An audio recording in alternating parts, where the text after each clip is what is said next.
돌이킬 수 없다는 건 이미 오래전부터 알고 있었습니다. 지나간 시간을 붙잡을 수 없다는 것도, 그 시간을 붙잡으려 할수록 제 두 손이 더럽게 오염될 뿐이라는 것도 잘 압니다. 하지만 전 여전히 텅 빈 집안 구석에 남은 그녀의 향기를 쫓으며 거울 앞에 앉아 하얀 분장을 합니다. 눈가에 핏물 같은 눈물을 그려넣고 말입니다. 옛날, 아주 먼 옛날, 지도에도 나오지 않는 시골의 조그만 마을에 눈물이 없는 처녀가 살고 있었습니다. 가난은 그녀에게 그림자 같은 것이었습니다. 끼니를 거르는 게 일상이었고 뼛속까지 시린 겨울바람을 얇은 옷 하나로 버텨야 했지만 그녀는 항상 옅은 미소를 띠고 있었습니다. 그 신비롭고 고결한 아름다움에 반해 옆나라의 부자들과 권력자들이 산더미 같은 보석을 들고 찾아와 그녀에게 청혼했지만 그녀는 단 한 번도 그들을 돌아보지 않았습니다. 그녀가 선택한 사람은 마을에서 가장 비천하고 가진 것 없는 사내였습니다. 남들을 웃기기 위해 얼굴에 하얀 칠을 하고 흙바닥을 뒹굴며 푼돈을 구걸하던 광대, 그게 바로 저였습니다. 우린 비가 새는 작은 오두막에 신혼살림을 차렸습니다. 가진 것이라곤 서로의 온기뿐이었지만 그때는 정말로 그것만 있으면 충분하다고 믿었습니다. 밤새도록 좁은 방에 누워 아무 말 없이 서로를 바라보기만 해도 가슴이 벅차오르던 그런 시절이 있었습니다. 저는 그녀를 위해 죽을 수도 있다고 생각했고 그녀는 저를 위해 자신의 가장 소중한 미소를 매일 선물했습니다. 하지만 가난이라는 괴물은 생각보다 훨씬 더 끈질기고 잔인했습니다. 사랑만으로 채울 수 없는 허기가 배를 찢어 녹을 듯 찾아오고 추위에 파랗게 질린 아내의 손가락을 볼 때마다 제 안에 무언가가 서서히 마르기 시작했습니다. 비극은 사소한 사고에서 시작되었습니다. 어느 늦은 밤이었습니다. 기름값이 아까워 희미하게 켜둔 호롱불 아래서 아내는 저의 해진 광대옷을 꿰매고 있었습니다. 그러다 바느질을 하고 있던 그녀의 손이 미끄러졌고 굵고 투박한 바늘이 그녀의 하얀 손톱 밑을 깊숙하게 파고들었습니다. 그리고 그 순간 그녀의 입에서 아주 짧은 신음이 새어나왔습니다. 놀란 제가 달려가 그녀의 손을 잡았을 때 그녀의 손톱 밑에서는 진한 핏방울이 배어나오고 있었습니다. 그리고 그 순간 전 태어나서 처음 보는 광경에 숨을 멈추고 말았습니다. 단 한 번도 우는 법이 없었다던 그녀의 눈에 아주 맑은 물이 차오르고 있었습니다. 그 물방울은 그녀의 창백한 뺨을 타고 흘러내려 낡은 나무 바닥으로 떨어졌습니다. 분명히 눈물이었는데 바닥에 젖어들지 않았습니다. 대신 칠흑 같은 어둠 속에서 호롱불 빛을 빨아들이며 기괴할 정도로 찬란하게 반짝이고 있었습니다. 저는 홀린 듯 손을 뻗어 그것을 집어들었습니다. 손끝에 닿은 그것은 얼음처럼 차갑고 다이아몬드처럼 단단하며 완벽하게 세공된 보석 그 자체였습니다. 기적이었습니다. 그 작은 보석 하나는 우리 부부가 몇 년을 먹고 살 수 있는 거액의 금화로 바뀌었습니다. 낡은 오두막은 화려한 저택으로 변했고 식탁 위에는 매일같이 산의 진미가 올랐습니다. 저는 더 이상 흙바닥에서 구걸하지 않아도 되었고 아내도 밤늦게까지 삭바느질을 할 필요가 없었습니다.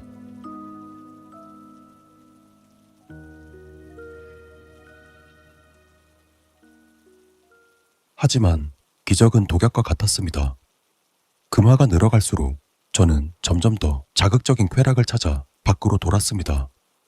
다이아몬드를 다 쓰는 데는 오랜 시간이 걸리지 않았습니다. 그러다 마침내 마지막 동전 하나까지 사라진 그날 밤, 저는 지독한 술 냄새를 풍기며 집으로 돌아왔습니다. 다시 예전에 그 끔찍한 가난으로 돌아가야 한다는 공포가 제 이성을 벌레처럼 갉아먹고 있었습니다. 비틀비틀대며 집 문을 열자 거실 한가운데 서 있는 아내가 보였습니다. 그녀는 예전처럼 따뜻한 미소를 지으며 저를 반겼지만 제 눈에는 더 이상 그녀의 미소가 보이지 않았습니다. 제 시선은 그녀의 맑고 투명한 두 눈에 고정되어 있었습니다. 아내의 눈 안쪽에 숨겨진 수만 개의 보석들. 다시 저 눈물만 흘리게 할 수 있다면 저는 또다시 그 화려한 세상으로 돌아갈 수 있었습니다. 하지만 그녀는 눈물이 없는 여자입니다. 바늘에 찔리는 정도의 하찮은 아픔이 아니라면 결코 울지 않을 겁니다. 그렇다면 내가 그녀에게 더 큰 고통을 준다면 어떨까?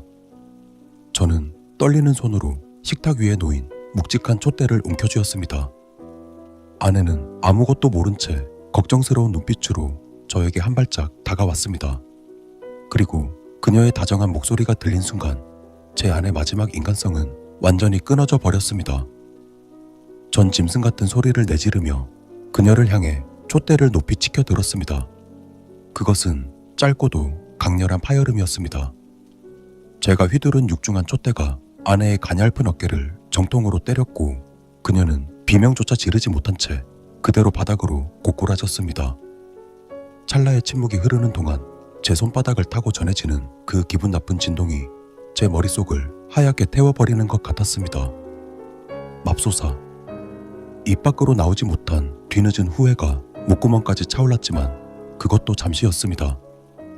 제 시선은 바닥에 쓰러져 거친 숨을 몰아쉬는 아내의 얼굴에 고정되었습니다. 그녀의 하얀 목덜미 위로 붉은 핏물이 번져 나왔지만 제 눈에는 그 비릿한 선혈보다 그녀의 두 눈동자에 고이는 투명한 물기가 먼저 들어왔습니다. 아내는 고통으로 몸을 잔뜩 웅크린 채 떨리는 손으로 바닥을 짚었습니다. 그리고 마침내 그녀의 눈가에서 그토록 갈구하던 기적이 뺨을 타고 흘러내렸습니다. 눈물방울이 바닥에 닿는 순간 그것은 더 이상 액체가 아니었습니다. 희미한 달빛을 받아 수만 가지 색으로 부서지는 찬란한 다이아몬드들. 저는 저도 모르게 촛대를 바닥에 떨어뜨리고 미친 사람처럼 바닥에 엎드려 그것들을 긁어모으기 시작했습니다. 부들부들 떨리는 제 손바닥 위로 차갑고 날카로운 보석의 감촉이 느껴졌습니다. 아내의 어깨에서 흘러나온 피가 제 손등을 적셨지만 저는 그 뜨거운 온기를 느끼지 못했습니다.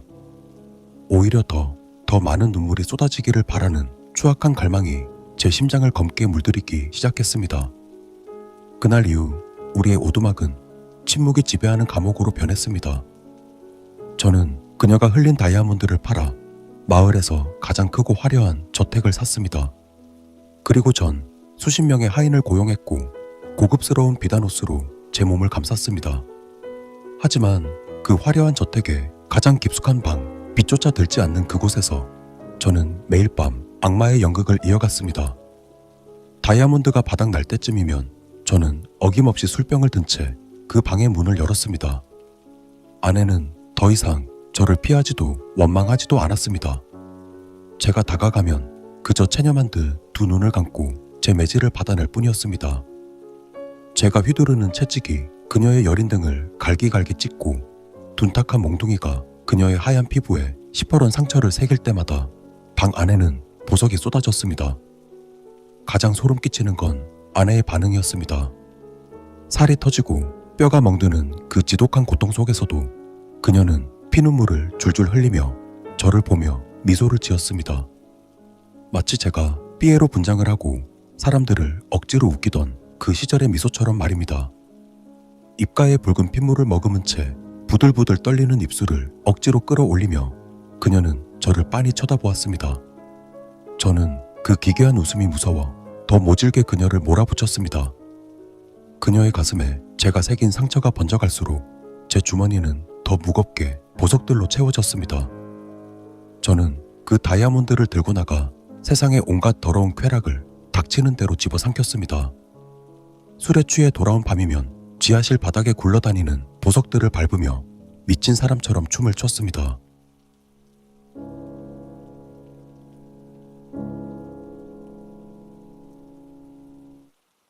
그렇게 몇 년의 시간이 흘렀을까. 제 저택은 이제 피비린내로 가득 찼습니다. 이제 아내의 몸은 성한 곳을 찾아볼 수 없을 만큼 흉측한 상처들로 뒤덮였고 그녀의 미소는 이제 인간의 것이라기엔 너무나 멀어져 있었습니다.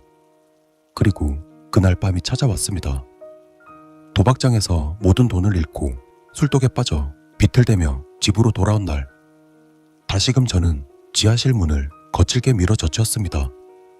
평소 같으면 제 발소리에 몸을 움츠리거나 그 기괴한 미소를 지으며 저를 반겼을 아내가 그날은 아무런 움직임도 없었습니다. 방 한가운데 낡은 양탄자 위로 아내가 쓰러져 있었습니다.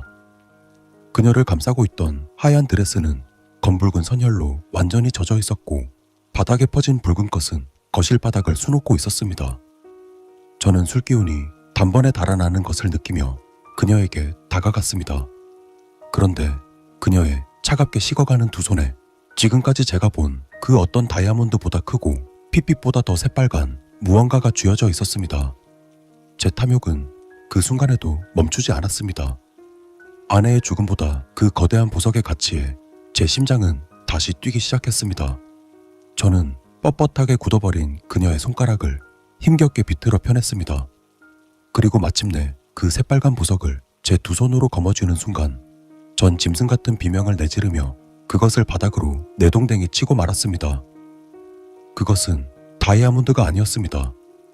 기분 나쁜 온기를 머금은 채 질척거리는 점성을 가진 핏덩어리였습니다. 제가 찔러대고 찢어발겼던 그녀의 가슴 깊은 곳에서 꺼내어진 여전히 미세하게 경련하고 있는 그녀의 심장이었습니다. 그제야 저는 아내의 가슴팍에 깊게 패여있는 끔찍한 구멍을 보았습니다. 눈물이 마를 때까지 매질을 당하던 그녀가 더 이상 짜낼 보석이 없자 스스로 가슴을 파헤쳐 꺼내었던 마지막 선물. 자신을 죽여가던 사내를 위해 그녀가 남긴 세상에서 가장 붉은 슬픈 다이아몬드였습니다. 저는 비명을 지르려 했지만 목구멍이 꽉 막힌 듯 아무런 소리도 나오지 않았습니다. 아니, 비명을 지를 자격조차 없다는 걸 본능적으로 깨달았습니다. 저는 피로 물든 양탄자 위에 주저앉아 차갑게 식어버린 그녀를 멍하니 바라보았습니다. 그녀의 얼굴은 이제 평온했습니다. 저에게 보였던 옅은 미소도 고통에 일그러진 눈물도 모두 사라진 채 처음 마을에서 만났던 그 순수한 얼굴로 돌아가 있었습니다. 그녀는 떠나갔습니다. 목 놓아 울어봤자, 이제 그녀의 이름을 수천 번 불러봤자 그 맑은 눈동자를 마주할 수 없었습니다. 돈은 더 이상 중요하지 않았습니다. 이제 이 거대한 저택은 무덤처럼 변했고 피비린내와 지독한 고독만이 들어찼습니다. 저는 미치지 않기 위해, 아니 미쳐버린 제 자신을 견디기 위해 매일 밤 거울 앞에 앉아 있습니다. 그녀가 남긴 향기가 집안 구석구석에 배어 있어 가만히 있으면 그녀가 금방이라도 방문을 열고 들어와 미소를 지어줄 것 같았으니까.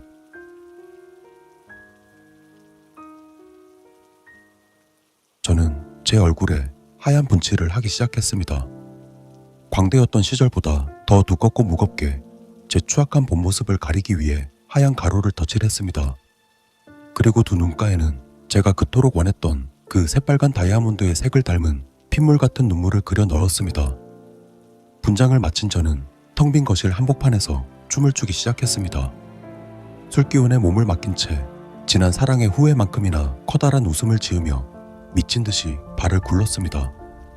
슬픔을 잊으려 애써 춤을 춰봐도 눈가에 그려진 가짜 피눈물은 제 뺨을 타고 흘러내려 하얀 분장을 얼룩지게 만들었습니다. 왜 그랬을까? 그땐 대체 왜 그랬을까? 가진 건 없어도 그녀만 있으면 온 세상을 다 가진 것 같았던 그 시절로 단 1분이라도 돌아갈 수만 있다면, 영원히 변치 않겠다고, 아프게 하지 않겠다고 다짐했던 그 약속들을 왜 나는 탐욕이라는 칼날로 난도질 해버렸을까? 춤을 추다 지쳐 쓰러지면 어김없이 꿈속에서 그녀를 만납니다. 꿈속의 그녀는 예전처럼 저를 바라보며 웃어줍니다. 저는 그녀의 손을 꼭 잡고 절대로 놓지 않겠노라 다짐하며 통곡합니다. 하지만 눈을 뜨면 제 손에 잡히는 건 차가운 먼지뿐이고 코끝을 스치는 건 그녀의 살냄새가 아닌 환각처럼 남아있는 비릿한 피냄새뿐입니다. 얼마나 힘들었을까? 얼마나 많이 아파했을까? 아무런 힘도 없는 그녀를 때리며 보석이 쏟아지길 기대하며 웃고 있던 제 자신을 저는 영원히 저주하기로 했습니다. 제 눈가에는 오늘도 핏물이 흘러내립니다. 저는 또다시 제 얼굴에 하얀 분장을 고치고 미친 사람처럼 춤을 춥니다. 아득해져만 가는 그녀의 아름다운 미소를 붙잡기 위해 저는 이 지옥 같은 저택에서 영원히 끝나지 않을 광대놀이를 계속하고 있습니다. 텅 빈 집안 구석마다 아직도 당신의 향기가 가득합니다. 눈을 감으면 당신이 그 소박한 미소를 지으며 나를 부를 것만 같아 저는 한 발짝도 이 저택 밖으로 나가지 못합니다. 매일 밤 저는 당신이 남긴 낡은 옷들을 끌어안고 거실 바닥을 헤맵니다. 당신의 손때가 묻은 바느질 상자, 우리가 처음 만났을 때 당신이 머리에 꽂았던 말라 비틀어진 들꽃, 그리고 그날 양탄자를 붉게 수놓았던 당신의 마지막 향기. 그 흔적들을 더듬을 때마다 제 가슴 속에는 수천 개의 바늘이 한꺼번에 박히는 듯한 통증이 강하게 밀려옵니다. 가진 건 아무것도 없었지만 당신만 있으면 온 세상을 다 얻은 것 같았던 그 시절. 우리는 비가 새는 좁은 방에서도 서로를 바라보며 밤새도록 바보같이 웃음꽃을 피웠습니다. 그때의 나는 분명 사람이었습니다. 누군가를 진심으로 사랑할 줄 알고 상대의 아픔에 함께 가슴 아파할 줄 알던 평범하고 행복한 사내였습니다. 영원히 변치 않을 거라고 손가락을 걸고 했던 그 수많은 약속들을 나는 왜 탐욕이라는 짐승의 먹이로 던져주었을까? 여린 어깨를 내리치던 그 순간 당신의 눈에서 떨어지는 보석에 광기 어린 웃음을 터뜨리던 나를 나는 평생토록 저주하고 또 저주합니다. 이제 저는 매일 밤 거울 앞에서 당신이 그토록 사랑했던, 그리고 내가 그토록 증오했던 피에로로 돌아갑니다. 하얀 분칠로 저의 추악한 죄악을 덮고 당신의 심장보다 더 붉은 물감으로 눈가에 길게 피눈물을 그려 넣습니다. 그러고는 미친 듯이 웃으며 춤을 춥니다. 슬픔을 잊으려 애써 몸을 흔들어 봐도 불타버린 지난 사랑의 후회만큼 웃음소리는 점점 더 비정상적으로 커져만 갑니다. 제 눈가에 그려진 붉은 눈물이 하얀 얼굴을 엉망으로 더럽힐 때마다 저는 애타게 당신을 찾습니다. 입 밖으로 나오지 못한 그 절규는 비릿한 술기운에 섞여집니다. 당신의 가슴에 나도 몰래 새겼던 상처가 이제는 제 온몸으로 번져가며 나를 조금씩 갉아먹고 있습니다. 당신을 아프게 했던 그 시간들이 이제는 날카로운 칼날이 되어 매 순간순간 제 숨통을 조여옵니다. 그리고 매일 밤 꿈속에서 당신을 만납니다. 꿈에서의 당신은 여전히 그 눈부신 미소를 지으며 날 기다리고 있습니다. 그 꿈속에서만큼은 성실한 청년 피에로가 되어 당신의 손을 잡습니다. 두 번 다시는 놓지 않겠다고, 이번엔 절대로 아프게 하지 않겠다고 당신의 발치를 붙잡고 통곡합니다. 돌이킬 수 없다는 걸 알면서도 저는 오늘도 이 텅 빈 집안에서 스스로를 영원한 저주 속에 가둡니다. 나 같은 놈은 절대로 용서받아서는 안 됩니다. 제발 부탁이니 당신은 그곳에서만큼은 아프지 않기를 바랍니다. 당신이 흘렸던 그 찬란한 보석들은 이제 내 눈가가 핏물로 젖어드는 형벌로 남았으니까.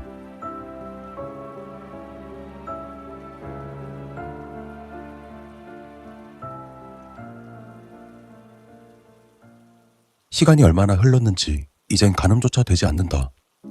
저택의 거대한 창문들은 두꺼운 먼지로 뒤덮여 낮과 밤의 경계조차 희미해졌고, 한때 찬란하게 빛나던 금색 장식들은 괴물의 이빨처럼 흉측하게 변해버렸다. 난 매일 밤 침대 머리맡에 둔 작은 보석 상자를 열어본다. 그 안에는 이제 딱딱하게 굳어버린 검붉은 덩어리가 놓여있다. 당신이 자신의 가슴을 갈라내어 주었던 새빨간 다이아몬드. 하지만 난 이것을 버릴 수 없다.